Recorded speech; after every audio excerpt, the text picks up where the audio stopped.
That way we can get offers from the property owners. I mean, I think it could offset it some. I'd love to see the board look at people over 65 years old be exempt from school taxes. You know, that's a choice between a husband and a wife having children. I never had any, but I've supported some. I don't think that's right, but that way it is. But I'm saying we need to start looking at other avenues of taxation than just property owners. Valid point. First with the cell phones, yeah, it'd be a great source, but if it was available, we would know about it. You know, I promise you, I will look and make sure, if it was available, I'd know about it, just like I know about a lot of these other things we talk about here tonight. That'd be one of the first things we'd probably want to do, because that would be a fair tax for us. Yes. You know, so we're always looking for creative ways to try to recover our money and generate more money. You know, and again, some of it's short term, most of it's long term. And it's just having the right vision and going forward and making the right decisions. Some of the policy, but again, getting people to build closer to the center of the county instead of on the western end where they're shopping at Walmart. You know, that's being creative, trying to make sure we got people here that businesses can survive here. You know, they're not just going to come here to Bell or Oak Tree Plaza if they live there and it's closer and cheaper to go to Walmart. You know, they didn't build that Walmart store there because they thought that was just a good spot. And they knew that they had 9,000 vehicles coming down 78 going right past it every day. You know, but if we had 6,000 going through the middle of Crockett, because people could shop there, then they probably would consider it there. But we don't. You know, that 9,000 accumulates as it moves west. You know, every morning and every coming east. So. Good valid points, and believe me, I mean, I hope you gathered from some of this conversation or some of these statements and comments that I made, we have looked, we continue to look, and it is a priority.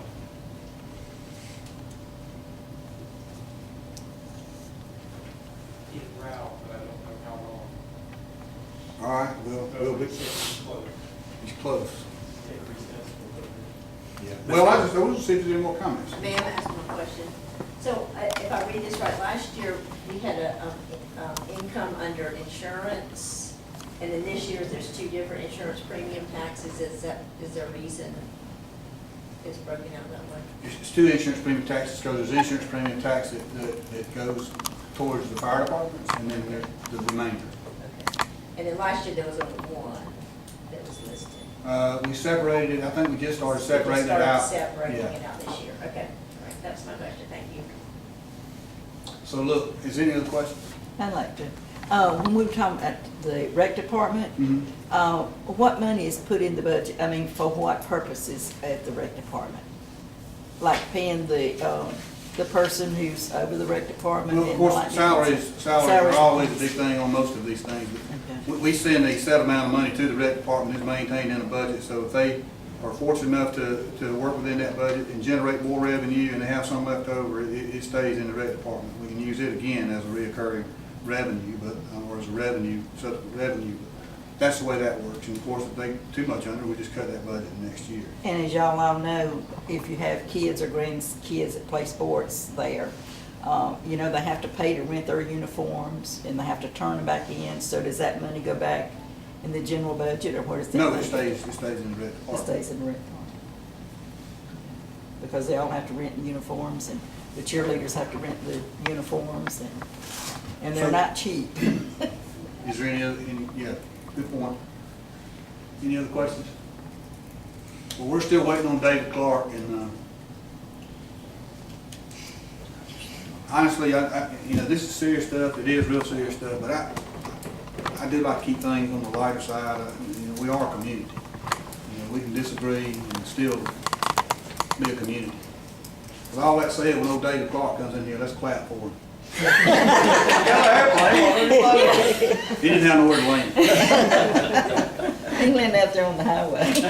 So we have to have him here, actually to have a quorum. Our quorum states that we can have 5 commissioners and not the chairman, or the chairman and 4 commissioners, but we only have 3 commissioners, so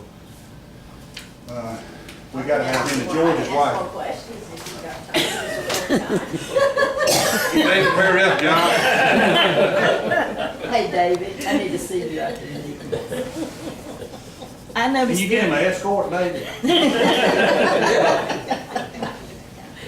All right, I will just. No, I'm just messing with you, Janet. Go I ahead, know. go ahead. Then let me figure where it is. So the increase that we predict in probate court fines and forfeitures, is that based on writing more tickets? Is that, last year it looks like it was a budget of 200,000 revenue, and this year is 300,000. Is that in anticipation of the sheriff's department having written more tickets? Well, that's anticipating $25,000 a month. Okay. Now, I will tell you, we just started doing it, getting revenues once a month, and last month was 30,000. So while the jail board was actually up, so was fines and forfeitures. I don't know how volatile that's going to be. I suspect it will be stable. There'll be things that affect it when he's got 3 deputies out. It's probably not going to be as much. Okay. But, you know, the estimate we agreed on, I believe, Dave, was 25. I will tell you, the month since we've had that meeting, the return was 30. It could be 20 next year, next month, but We averaged out what it was, it came out to over 25,000 a month, so we want to underestimate just to be reasonable, so that if you're budgeting that in, we want to the actuals, leave some room. the actuals for last year, I believe, Janet, were 207? 207? Is that right? 219, I think it was. So it'd be an $81,000 increase, but again, if it averages 30, it's going to be 360. So You're also going to find that seasonal. It should increase towards the end of the year during football season, because you get a lot more DUIs, and you get a lot more other people coming through town here. Out-of-towners coming to speed through here. You know, I've been actually out there running radar myself, and I wrote 22, 23 tickets in the last couple of days. Wrote one to the Oglethorpe County resident, everybody else is from South Carolina, Augusta, other places, folks coming through here, 20, 30 miles an hour on the speed limit. You know, and the whole point is, we're trying to get all these people to slow down, but they're not going to slow down. They're driving through here going to Athens, and you know, that's going to be even more so when it comes to football season. We're going to be doing some road checks. I'm going to tell you, Appalachian State, we're going to have a big road check. We're going to have another big road check in South Carolina. We're going to have probably 15, 20 troopers, probably 30, 40 DUIs. You know, you're talking about a great increase in revenue on that. However, the issue is, under the new law, I think it's House Bill 122, if I remember correctly, they give people 90 days to pay off tickets, where it used to be you had to pay the ticket before you left. Now they got 90 days to pay the ticket, so you see a longer lag time, so we're not able to really accurately track the increase as far as the budget goes and looking at the proceeds, because we don't have enough months in yet to really see what it's going to be. So we're trying to make a good educated guess on and being reasonable what we're looking at, because that is something that goes into the budget and that we do look at and we want to get correct. So, But the estimate, based on projection for this budget, was 25. Right now, we're experiencing 30. It sounds like we're going to get a little bit more than that, probably, with the exception of the lag for the payment times. And I don't think, you know, probably the majority of it's still going to be paid the same month. But I think we're still going to be better off there as well. that tends to be, the lag tends to affect you on the bigger ones like DUIs and stuff, where you got $1,000, $1,500 fines. People need more time to pay it off, so that's when it.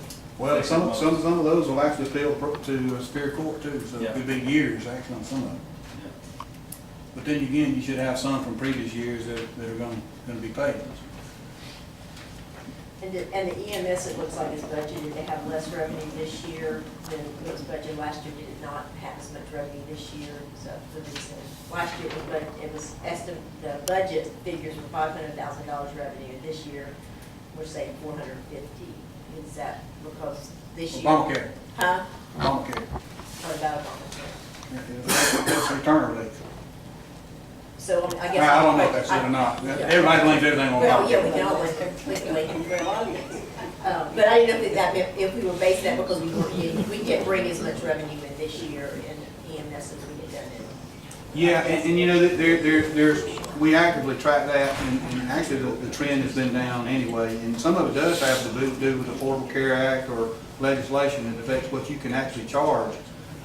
You know, if that's the case, that's the case, but we constantly monitor that. Every month we do a report that says, what is our ratio of revenue over, I mean, of course there's lags, just like David's talking about, people paying over a period of time, but you do a 12-month, 3-month, 6-month, and 12-month ratio ratio of revenue to expenditures, so you can see where that trend is going. And we've been meeting recently, and our new director is getting on board with what's got to be done to try to figure out why that is decreasing over time. And that is I part can't of tell its you right now, collection. That is there's a part lot of of things that can contribute to it, but we don't know exactly what those are. I we mean, I just think don't part know. of it was just collections, like people not paying. Yeah, there's indigents, and there's write-offs, and there's people that qualify, and, I mean, I joke, but I wouldn't be surprised if Affordable Care Act didn't contribute to it. But we're trying to nail that down. There's a lot of variables that could affect it. Whether or not you properly rate the call as a basic life support call or an advanced life support call depends on how much revenue you can get back on the insurance call. If you don't have 2 paramedics on that call, then it has to be a BLS call regardless of how you treat that patient.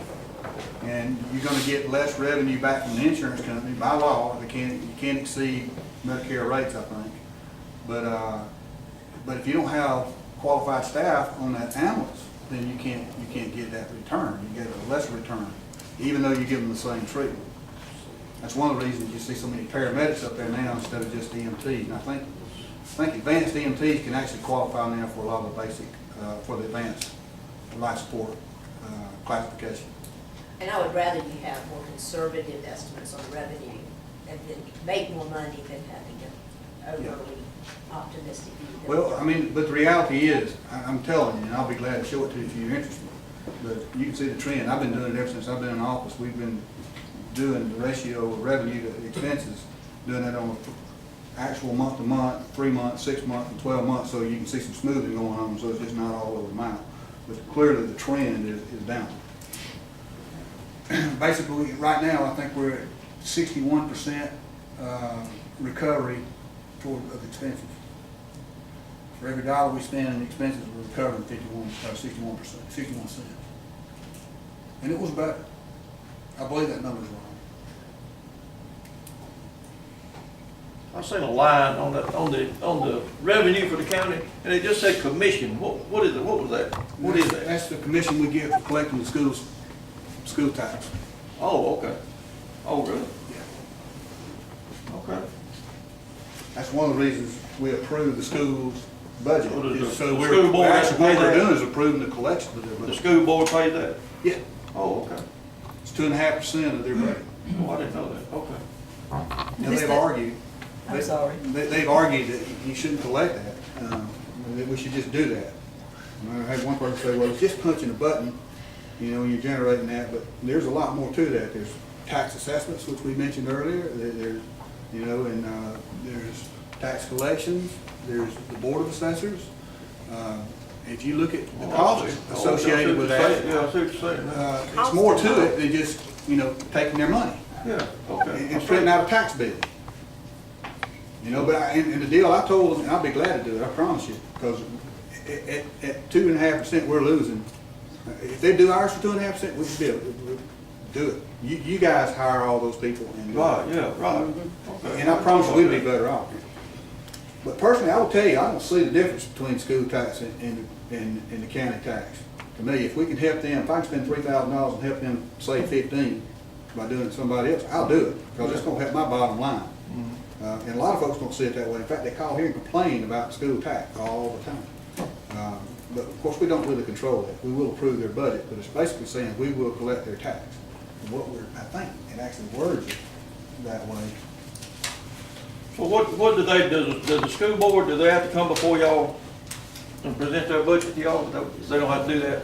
Well, they bring their resolution. They bring their resolution Oh, okay. and tells us what it is, and so it says, So basically, you just gotta, you gotta approve, you don't have no choice, really. You don't have to approve no, whatever. you don't. It says motion to accept the 2017 millage rates as approved by the Board of Education. The board wouldn't turn them down, It wouldn't be a good idea.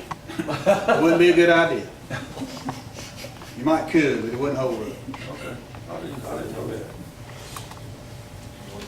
This is not about the budgets, but can I make a comment? It doesn't have anything to do with the budget. It's I don't know, something- let me hear the question. It's something free. Well, that ain't about me. I like the word free. No, seriously, I noticed that the flag in front of the courthouse looks a little ragged, so I can get y'all a new flag to put up out there. if You y'all looked want. at it lately? Huh? Have you looked at it lately? Was it changed out? About a month ago. Oh, I hadn't noticed. I was out there one day parked out there. So and I if it's just ragged, we noticed need to a get our little money back. ragged. Huh? Do what? I said, if it's ragged, we need to get our money back. Oh, okay. Well, next time y'all need one, let me know. I can get you one free. All right. Hey, I tell you what, don't even know it, don't even tell us, just go in there and change it out. No.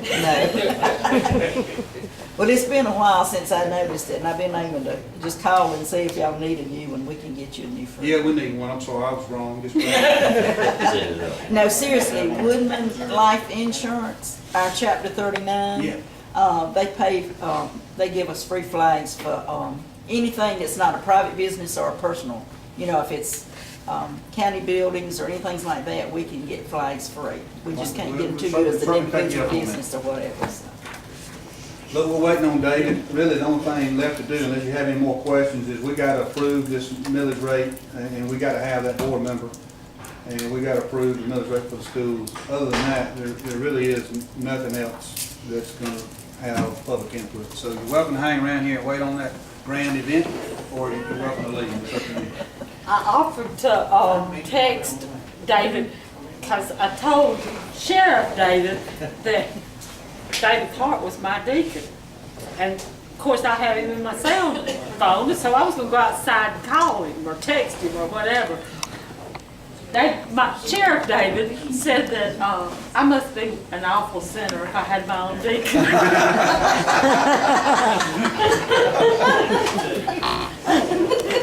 All I wanna know, Wanda's any And married? we got that on recording. We got it recorded. Okay, Father. We're gonna send it to you. Well, look here. There he is!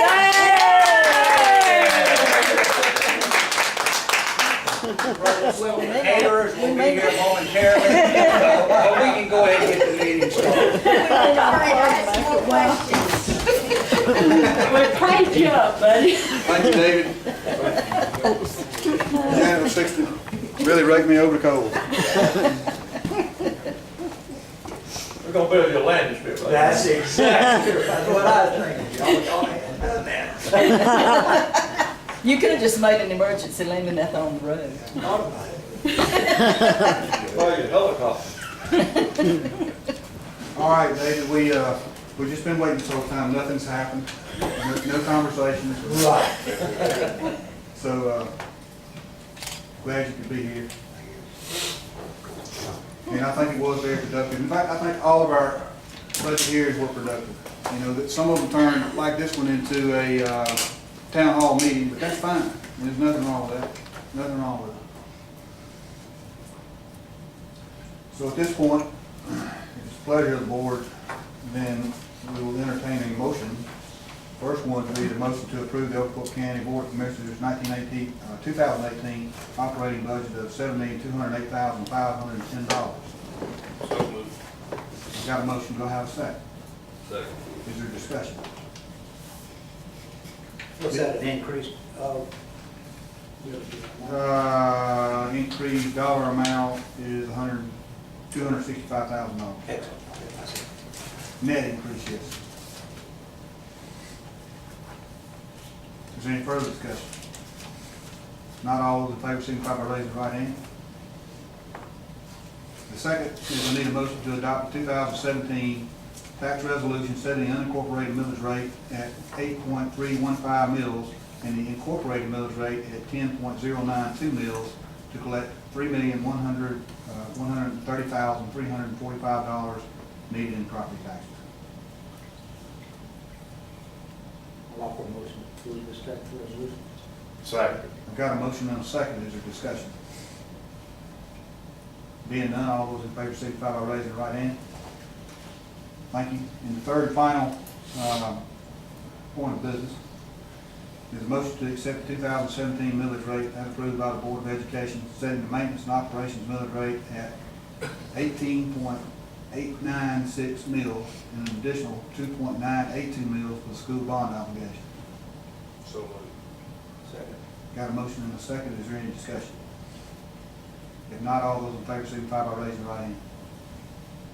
Thank you. And basically, that concludes our agenda.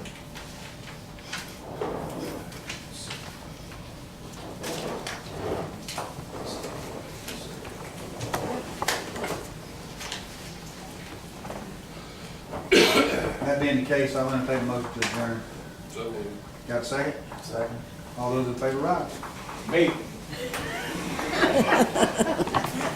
It was great. And I say David appreciate Clark it. has to stay here for 1 hour.